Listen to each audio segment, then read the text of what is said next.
Hi, I'm Rob, N1NUG, and this is the new Retevis A3 HT that they sent me to review and share with you. I'm not normally an HT guy.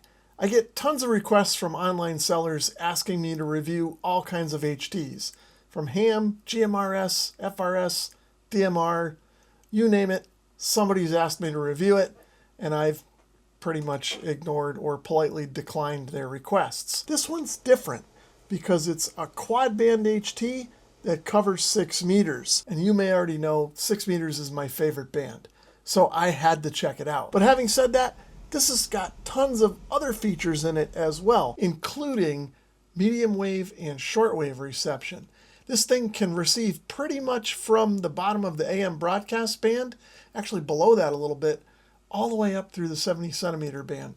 So I think this is an interesting radio to check out. So if there's anything that I missed that you wanted to see about this radio, let me know down below and I'll possibly add that to the next video that I make on this radio. Before we turn this on and see how it works, let's go take a look at it on the bench close up first. Here's a quick look at everything that comes in the box with the Retevis A3.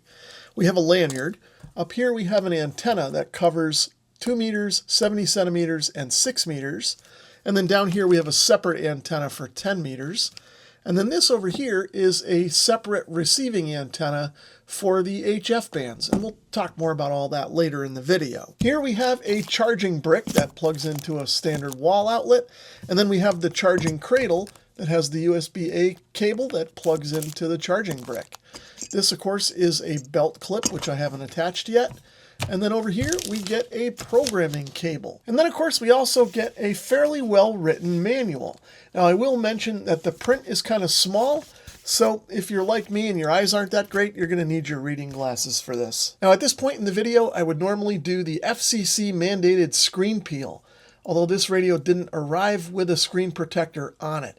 And that's because this is actually one of the very first pre-production units made, and I think Retevis had already used it before they sent it to me. In fact, if I pop the battery off and take a look at the serial number, it is serial number 11, so very early production model. So instead of the screen peel, I'll put the belt clip on, and hopefully the FCC will be happy with that and not send me a fine. We don't require any tools, but you do have to squeeze on this pretty hard, and then I can slide it down into where it goes, and then it clicks into place. So pretty standard layout. Speaker here, microphone here, LCD screen, and keypad here. Now on the side, you can see there's actually 2 PTT buttons. This is the PTT button for VFO-A, and this one is for VFO-B.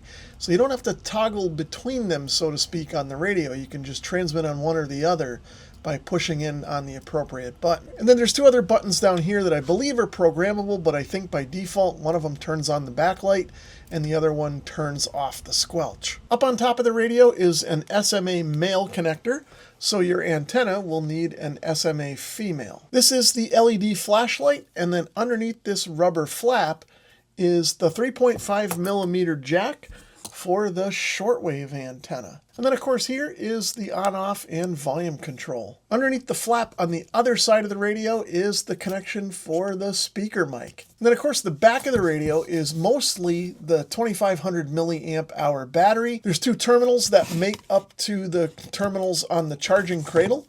And then underneath this rubber flap is a USB-C connection. So that means you don't necessarily need to drop this in the charging cradle. You can connect up any USB-C charger and it should charge the battery. Now, speaking of the battery, to remove it from the radio, I just push in on the button at the bottom and pull it out. With the battery out of the way, you can see that the main sort of chassis of the radio is die-cast metal. And then if we take a look at the battery, you can see from the label that it is a 7.4 volt 2500 milliamp hour battery. To reinstall the battery, I just align the tabs, hinge it down, and click it into place. Operationally, this radio works a lot like other HTs, although there are some differences that we'll get into shortly. Looking at the main keypad, the top row is what I call sort of the navigation buttons. The menu button will get us into the menu system, and we'll look at that in a minute. The arrow keys will navigate us through options in the menu or allow us to change frequency or channel. And then the exit button allows us to exit out of the menu or cancel other selections. All the number keys here you can see have obviously numbers printed on them. And then in smaller text next to the numbers, we have blue writing. Now, the text that's on the top line is the short press function of each of these buttons. And then on the second line, you'll see printed characters much like you'd see on an old touch-tone telephone. And those are used when you're entering in things like channel name, where you need to kind of choose letters on the keypad. Unfortunately, there's nothing printed on the buttons to tell you what the long press function of each of these is. So you're going to have to refer to the manual or memorize it. I think the best way to demonstrate how this radio works is to enter in a repeater frequency first to the VFO and then write that into a memory channel. Now, before we actually enter the frequency, I want to show you this band button right here. As I mentioned earlier, this radio can receive all the way from medium wave up through UHF. And so pressing this band button lets us step through segments of the spectrum. If we look at the top of the LCD screen, you can see VFO is active, and that's indicated by the arrow icon up there. You can also see that the F icon lets us know we're in frequency mode, and that means we can tune in a direct frequency. And currently I've got a 6 meter frequency programmed in, 53.290. And that 6 meter frequency happens to be within band bank 04, which is why that is lit up. Now, if I push the band button, I can advance through to the next band register. And in this case, this puts us in the aircraft frequency band. And I can continue to push the band button to advance through the different band banks. You can see the next one, FO6, is 2 meters, and so on and so forth, all the way up through the 11th band bank. So within any given band bank, if I just want to tune the frequency, I can use the arrow keys to kind of go up and down by whatever the pre-programmed frequency step is for that band register. And we'll talk more about that later. But if I want to directly enter a frequency, I can do that by pushing the pound key.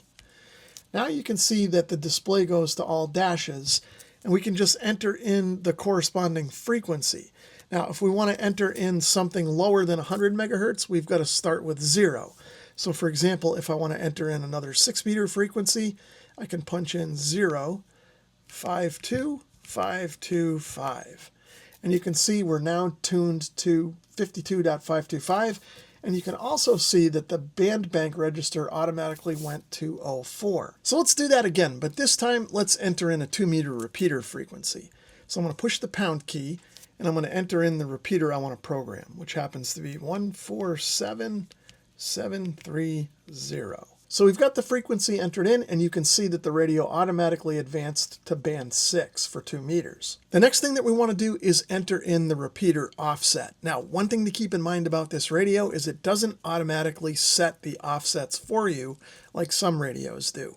You have to manually pick the offset frequency and direction. In order to set the offset, I've got to go into the menu system of the radio. So let's talk about that for a minute before we actually set the offset. If I push the menu button, we first go into what I'll call the top level menu, and that's indicated by the 01 up here. Now, if I push the arrow keys, we cycle through the different top level menus. The first one is general, and the second one is channel, so on and so forth. You can see if I push the arrow keys, there's different options to choose from. So I've cycled back around to memory slot 2, and that's where all the items that we need to change pertaining to channel are located. Now, to descend down into that memory level, I push the menu key again. And you can see the top left icon now changes. We're still in memory slot 2, but now we're in option 6. And now I can use the arrow keys to cycle through all the menu options under this slot. So if we start off with item 1, you can see that is the squelch level, and right now that's set to level 1. Now we can change that by pushing the menu key again, and then using the arrow keys to set the level. Now level 0 would turn the squelch off, so I'm going to leave it at level 1 for now. And then to write that selection into memory, I just push the menu key again, and now we're back up to navigating through the menu selections. The next option is TXP, or transmit power. That's set to high, that's where I want it, so I'm going to leave it there. So I'm going to use the arrow keys, and I'm going to toggle up to item number 7. And that is the offset, whether it's off, plus, or minus. Now if I want to change it, I'm going to push the menu key again. And now you can see we get this little indicator over on the left to let us know that we're changing the setting of this menu item. And again, if I use the arrow keys, I can toggle through the selections. You can see that by default it's set to off, but I can turn it to positive or negative. In this case, for this repeater, I need it on positive, so I'm going to choose that, and then I'm going to push the menu key to accept that. And you can see now the little indicator over here goes away, and that means we're back to cycling through the menu options. Now I'm going to push the arrow key again, and I'm going to go to item 8, which is the offset frequency. For 2 meters, this is set correctly to 600 kilohertz or 0.6 megahertz. If you were working in another band, say like 6 meters or 10 meters or 70 centimeters, you could change this to the appropriate frequency for that band. And again, that's achieved by pushing menu, and then you can use the number keys to punch in a frequency or the arrow keys to change what it's set to. But again, I'm going to leave mine at 600 kilohertz. So I'm going to use exit to cancel any changes and go back up to the menu level. The next thing we'll want to check is the transmit bandwidth, and that happens to be item number 9. You can see it's currently set to wide, and that's what we want it to be for amateur radio use. Just as a side note, if this happens to get set to narrow and you transmit through a repeater, your audio is going to be very low and you're going to be hard to understand. So make sure that you're always set to wide for amateur radio use. The last thing that we need to set for our repeater is the CT-CSS tone. Now you can see item 6 is the transmit CT-CSS tone, and that's the only one we need to program in. Now, if you wanted to, you could program a separate receive tone, or you could program the transmit and receive tone both at the same time. But again, we really only want to set a transmit tone, so I'm going to go back to item 6 and push menu to go in and set that. Now in this case, if I push the arrow keys, nothing happens with the option selection. I actually have to hit the pound key to get to the tone list. Now I can use the arrow keys to set the correct tone. In this case, 77. So now that that's set, I can push menu to enter it in, and we should be ready to go. I'm going to hit exit to get back out of the menu and to the VFO. You've probably been laughing at me for the last couple of minutes, but I've just now realized I punched in the wrong frequency for the repeater, so I'm going to enter that back in correctly. It is 147,300. Now we should have the right frequency. I've got an antenna connected up so that we can key up and make sure that we can access the repeater with all the settings that we just programmed in.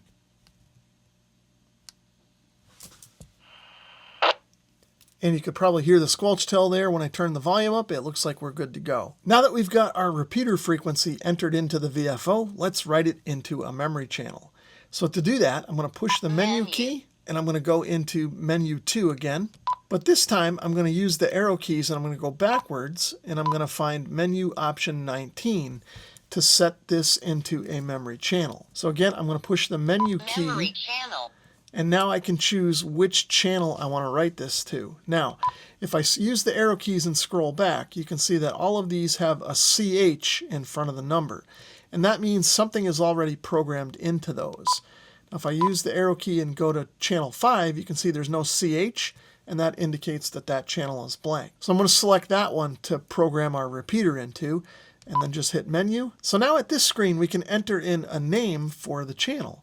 And we can enter that name by using the keypad. Now, of course, the numbers, we'll type in numbers, but then if we push the button again, we'll get whatever characters are printed kind of down in this lower row of blue letters. So for example, this particular repeater's call sign is NA1RC. So in order to start off and get the N, I'm going to push the 6 key 3 times to get the N.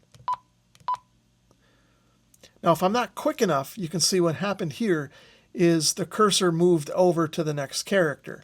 Now, if I want to cancel that out, I can hit exit to go back, and I can try this again. Now I can repeat the process for the rest of it. Once I'm happy with that, I can push the menu key again. And you can see the radio is asking us to confirm whether or not we want to write this. We do, so I'm going to push menu one more time. And you can see we're now written into memory channel 5. Now if I hit exit and go back into regular operation, and then hit the V/M key to get into memory mode. Channel mode 5. You can see we're now at channel 5, and we can see the channel label NA1RC. 4. There's channel 4, which I also programmed as NA1RC. 3. There's channel 3, test, so on and so 4. forth. Programming the radio from the front panel is a bit tedious, but doable. If you've got more than a handful of frequencies that you want to program in, your best bet's going to be to use the software from Retevis. But having said that, I'm not going to show you the software in this video, partially because it'll make the video too long, and partially because it's not available on the Retevis website as of yet. In the next video I create on this radio, I'll go through the software in some detail. So having said that, I want to show you a few more of the cool features that this radio offers. Now, I can't go through everything, otherwise this video would be too long. So if there's anything that I miss in this video, let me know down in the comments so I can be sure to include it in the next one. I may have touched on this earlier in the video, but one of the cool features on this radio is the fact that it has dual simultaneous receive. And that means that you can listen to 2 frequencies at the same time. To demonstrate this, I've programmed in 2 of the local NOAA weather stations. And if I turn the volume up, you'll be able to hear both stations at the same time. And across western and central portions of Massachusetts, in Westfield, mostly sunny, temperature 82, wind southeast. When you're in dual receive mode, you can change the bias of the volume to VFO-A or VFO-B. And in order to do that, I'm going to short press the 2 or BAL key. And you can see this screen comes up with sort of a balancer icon. And you can see right now the little arrow is indicating in the center, meaning that the volume on both VFOs is equal. Now, if I use the arrow key, I can change that cursor and move it to one side or the other. So right now I've moved it all the way down, and that's telling us that VFO-B has a volume of 0 and VFO-A is getting 100% of the volume. Now that I've got that set, I'm going to push exit to get out of it. And if I turn the volume up, you'll only be able to hear the station on VFO-A, despite the fact that both are being received at full scale, as you can see by the signal indicator over here. And in Groton, mostly sunny and 75. We can actually do this in real time, and you'll be able to hear the volume bias change to the other VFO. Partly sunny and 68. In Hyannis, sunny and 70. Partly sunny. And on Nantucket, high in the upper 70s. Southeast winds around 5 miles an hour. If you want to get out of dual receive mode and go into normal receive mode, where you have to change to the VFO that you want to listen to, you can long press the 3 key. I'm going to turn the volume up and let you hear that in real time. Southwest wind 5 to 10 miles an hour at 6:44 p.m. Eastern. So when dual receive is canceled, the DR icon that's up here disappears. And now when I turn the volume up, we're only hearing one VFO at a time. And I can use the A and B button to switch between them. Now earlier in the video, I mentioned that this radio can receive pretty much from medium wave all the way up through UHF. Well, I was wrong. It actually can receive up into the gigahertz range. Now, I don't know that there's much up there to listen to, but it can do it. Now, in addition to that, the radio can also receive different modes. It can receive CW, AM, FM, lower sideband, and upper sideband. And that's selectable on any frequency you tune to. But keep in mind, even though the radio can receive all that frequency spectrum and all those different modes, it can only transmit in FM on 10 meters, 6 meters, 2 meters, and 70 centimeters. So just as an example, let's bring in the little shortwave antenna here, plug it in, and see if we can hear anything on the 40 meter band. Now keep in mind, I'm in my basement ham shack, which is below ground level. And I've got LED lights on and such. So we may not have the most sensitive setup here, but I think we'll be able to hear something. So I'm going to just plug this into the 3.5 millimeter jack on the top of the radio. So I've got the radio tuned to 40 meters, and I've set the mode to lower sideband. Let's tune around and see if we can hear anything.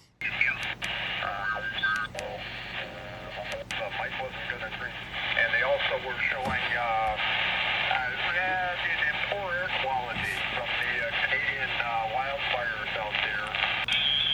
Yeah, DM, you got to be careful. I want almost 1-to-1. So I'm putting out about 1,380 watts right now. I'll copy. It's a little bit late in the evening for 20 meters, but it is open, and I'm hearing Sierra 5-1 Delta X-ray from Slovenia.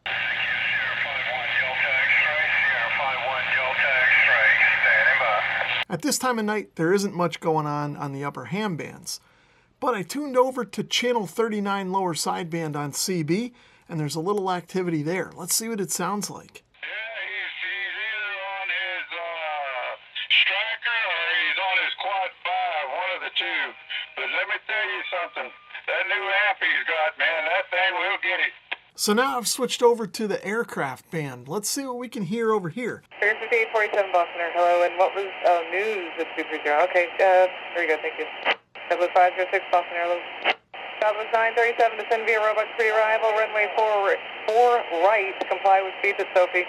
Now we'll cheat a little bit, and I'll give you a sample of some FM GMRS audio from the other side of the house. WRWG 775. As I said earlier in the video, there's a ton more I want to show you about this radio, but I just don't have time in this video. But for now, I want to take this radio out in the field and show you how it works. So let's take a look at that. It's almost time for the nightly net on my local repeater. So let's see if we can check in on the Retevis. N1NUG, Rob, how was your day? How are you doing tonight? Thank you for joining us. Well, good evening, John, and everyone else. Hopefully I'm making the repeater okay. I'm on an HT here in the backyard. I don't normally use HTs, but I've got a new one here I'm trying out just to see how it works. Thank you, Rob. And for all consideration, you did pretty well tonight with the HT, about 3, maybe 5% white noise, and otherwise it didn't distract or compromise your transmission, not at all. So real good. That's pretty good for your location too, I think. The Kilo Oscar 4 station. This is November 1, November Uniform Golf, Hilltop Portable. Kilo Oscar 4 Tango's here, Mike. I can barely read you, but are you doing soda or poda or something? No, just random hilltopping here, trying out a new HT. Whereabouts are you? I'm on 91 northbound right now, so just about to reach 20 here. So we did make one contact. Now, obviously, I was hearing him a lot better than he was hearing me. He's in a mobile station with probably a full-size mobile antenna and maybe 50 watts. I'm up here on a hill, and we're only running, high power on this radio. So he was struggling hearing me. Plus, he's way down low in the Connecticut River Valley on Interstate 91, sort of near Bradley Airport. I'm out here in the middle of the woods with the dogs. I've got the 6-meter repeater programmed in. Let's give it a try and see if we can hit it. N1NUG, listening, 290. Okay, we're definitely hitting it. Repeater's full scale. Well, we're definitely hitting the repeater, which is in the next town over, so I don't know, 5 or 6 miles away. Nobody's just coming back to me, so people are either busy or just don't want to talk right now. But it does seem like the radio's working on 6 meters. I'm at the Hartwell site of the Minuteman Historic Area here in Lincoln, Massachusetts. And I think there's a 10-meter repeater we might be able to hit on the Retevis. I'm pretty sure this is one of only 2 active 10-meter repeaters in all of New England right now. So let's key it up, see if we can hit it, and hopefully somebody will come back to us and let us know if we're making it. N1NUG, portable, listening, 10 meters. This is the Minuteman Repeater Association W1MRA Repeater. I guess we keyed it up. So it looks like nobody's around or isn't in the mood to talk, which seems to be normal for me lately on these portable outings. But either way, it looks like we're hitting the repeater. Now all I got to do is drum up some interest and get people active. Hopefully this video will help do that. So what do you think of the Retevis A3? Personally, I think it's a neat little radio. As I said at the beginning of the video, I'm not really an HT guy, but the fact that this one's got 6 and 10 meters in it and a bunch of other features makes it interesting to me. What do you think? Let me know down in the comments below. And of course, I've got the affiliate link, and when it's ready, the link to the next video will be down there as well. I hope you enjoyed this video. 7-3, and thanks for watching.